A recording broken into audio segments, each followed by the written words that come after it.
It is the Tamil throne war that saw the Act 1 end yesterday after EPS was sworn in as the Chief Minister.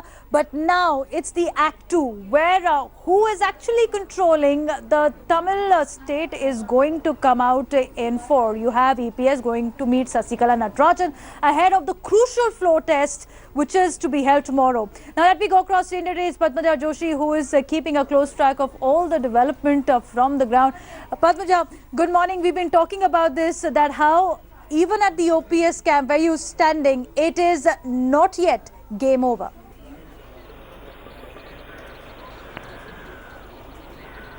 Oh, absolutely not. In fact, their rallying cry all this while has been that some proxies may have numbers and they refuse to believe that E.Palaniswamy is going to be an independent agent and is going to function independently in the post of a chief minister. They call him nothing more than a Sasikala proxy.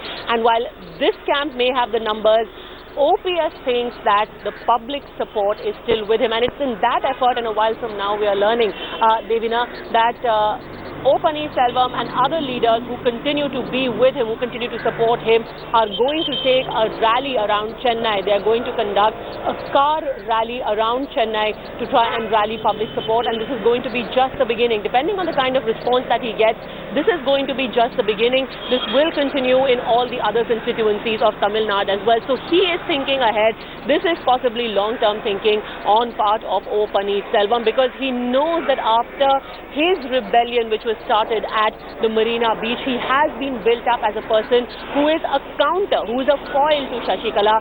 Deep-seated public anger and resentment against not just Sasikala but against her entire family. There are stories of how they have amassed wealth at the cost of the poor, at the cost of the people, and that is something that Panneerselvam only is counting on capitalizing on in the days to come as well. In fact, now tomorrow is going to be a critical day for E.Palaniswamy.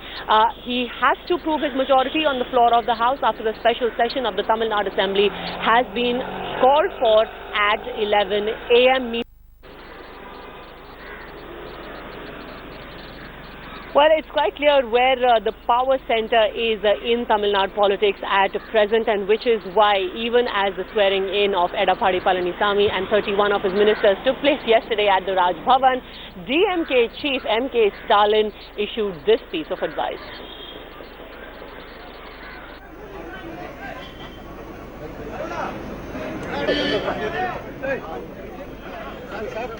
Alright, in fact, M.K. Stalin had released a statement where he said that Palaniswamy should independently function and should not take his orders from Bengaluru, should not be dictated by someone who is behind bars. Of course, a clear reference to Sasikala. But not really heeding that advice and showing quite clearly what his priorities are. Yesterday, Palaniswamy was at the memorial of Jayalalitha, and today he is set to meet Sasikala in jail. That's what the report coming in right now suggests. In a while from now, he is going to leave for Bengaluru and meet with DK Sasikala. She has spent 2 nights in prison now. Her husband Natarajan is lodged in a hotel in Bengaluru. They are considering moving a review petition as well. But imagine, less than 12 hours since his swearing in as the Chief Minister, and he is going to meet with a person who is currently behind bars on charges of corruption, on charges of amassing wealth disproportionate to her known sources of income. Shalini Lobo, my colleague, is outside the house of E.Palaniswamy. By when is he likely to leave for Bengaluru, if at all? What's the plan for the day for the new CM? Well, Padmaja, we were told that he would leave early in the morning, but right now party cadres are just rushing in, everyone walking into his house. A lot of people gathered here, and people tell us that he might leave around 10:30, 11. 11 is when he's likely to leave. Now, who's joining us? It's all hushed up. The media not allowed to enter. I went there a while back only to get shooed off. People told me not to come that side. Very secretive. Even yesterday at the Marina, at Jayalalitha's memorial, we expected him to address address the media. There was a podium set up there, but he did not talk to the media. He smiled and he walked away. So he's not interacting with the media. You know, just before the whole swearing in, we saw Sasikala hold press conferences. We saw Panneerselvam talk to the media, and suddenly we felt there was a difference, that people were addressing the media. Chief ministers were opening, chief ministers or chief ministers to be were opening up to the media. But now, after the swearing in is done, there's a sudden shutdown. So this is very clear that E.Palaniswamy will not talk to the media unless he gets permission from Sasikala, or unless Sasikala herself addresses the media. The same kind of hold Jayalalitha had over her ministers. Now he's likely to go and visit her in prison. In another 1 hour, he'd probably leave from here. He'll meet her there, seek his blessings, ask her for advice, probably see what she expects out of him. This is what we know for now.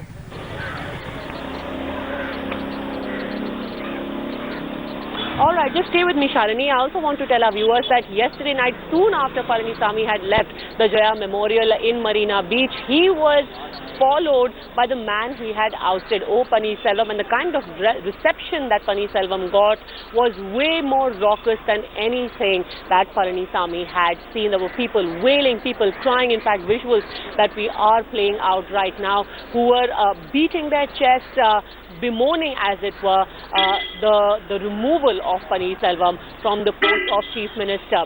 Within moments of it being announced that the swearing in of Palaniswamy is going to take place yesterday, the beacon and the Indian flag were removed from the vehicle that carries Panneerselvam, that Panneerselvam uses. But I'd like to point out an interesting fact. Right outside his house, the nameplate that is put for Panneerselvam, in fact, still has him mentioned as the Minister of Finance and Personnel. So the nameplate still calls him a minister, even though he is no more one.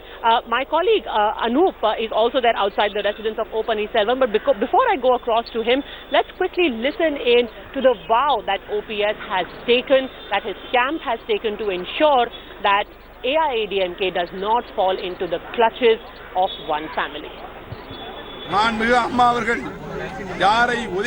The people that Amma had shunned have now encroached her home. I vow that I will make this right and promise to bring back Amma's reign. In fact, Anup, what is going to be the OPS camp's course of action over the next few days? They've vowed to fight back. How is this fight back going to be structured?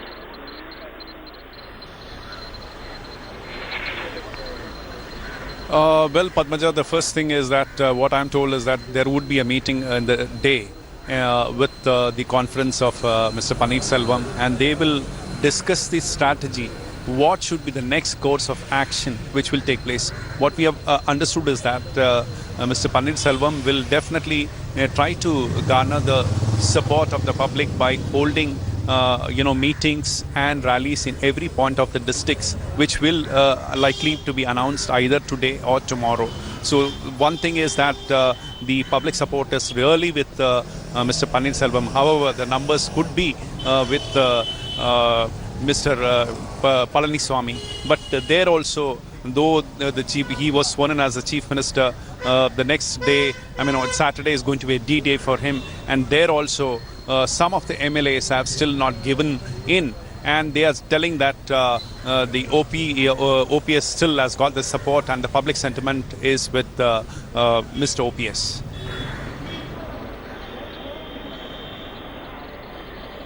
All right, just stay with me. We want to tell our viewers a very interesting piece of information. In fact, DMK working president M.K. Stalin has cautioned the new chief minister E.Palaniswamy that you should not share a smile with the opposition. And our viewers will remember where this bit of sarcastic advice is coming from, because it was Sasikala who had insinuated that Panneerselvam has a truck with the opposition, saying that she had often seen Panneerselvam smiling in Stalin's direction. So now, of course, this is this sarcastic piece of advice coming from Stalin. Let me also get in my colleague Nolan Pinto, who is outside the jail in Bengaluru, where currently VK Sasikala is lodged. What about the second day? What has that been like? Because the reports that you had brought us yesterday, Nolan, said that she spent a largely sleepless night. Now that her chosen one has been installed as the CM, and she knows that she is going to have a stranglehold over the CMO, over the government in Karnataka. Did VK Sasikala sleep any easier?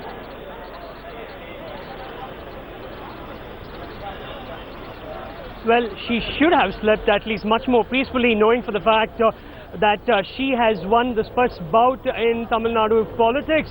Now, as of now, what we are getting information from inside is that, like yesterday, she woke up quite early in the morning, completed her meditation for about 10 odd minutes. Now, she was served the normal breakfast that every other convict was also served over here, and she has eaten them. We are told that she is waiting for the new Chief Minister, her prodigy, basically her nominee, to come over here and seek her blessings. That can happen anytime after 11. We must remember, she's no VVIP or VIP over here. There are visiting hours. So either in the morning or in the evening. So the jail authorities over here have made sure that there are enough number of police personnel, because here you're talking about a Chief Minister who's coming over here to visit her. So either in the morning or in the evening, they are prepared.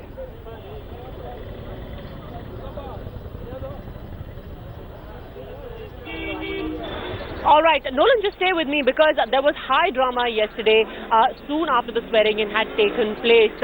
Major leaders hot-footed it to Marina Beach. Let's get you a detailed report on what followed.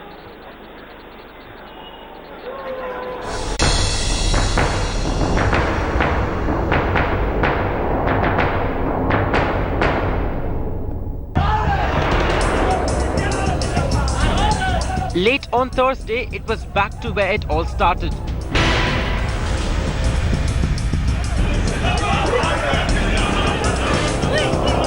Jaya Memorial has become a pit stop for the three main characters of Tamil Nadu's political thriller.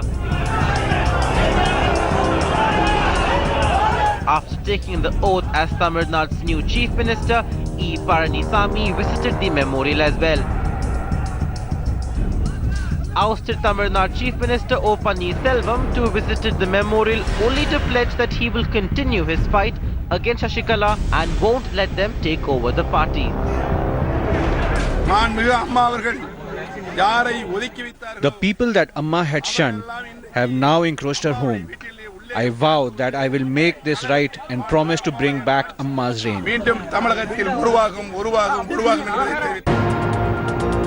After paying homage to the late Chief Minister in a bid to strengthen his bid to the Chief Ministerial post ahead of the floor test on Saturday, Chief Minister Panneerselvam, along with Sasikala's nephew TTV Dinakaran, visited the Golden Bay Resort to meet AIADMK MLAs. Ahead of the floor test on Saturday, Chief Minister Panneerselvam will visit AIADMK General Secretary VK Sasikala in Bengaluru jail, stoking suspicions that the real power of the new regime will be wielded from a no-frills prison cell.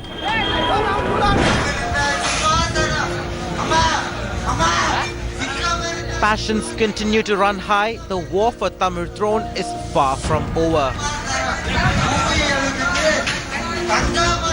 Bureau Report, India Today.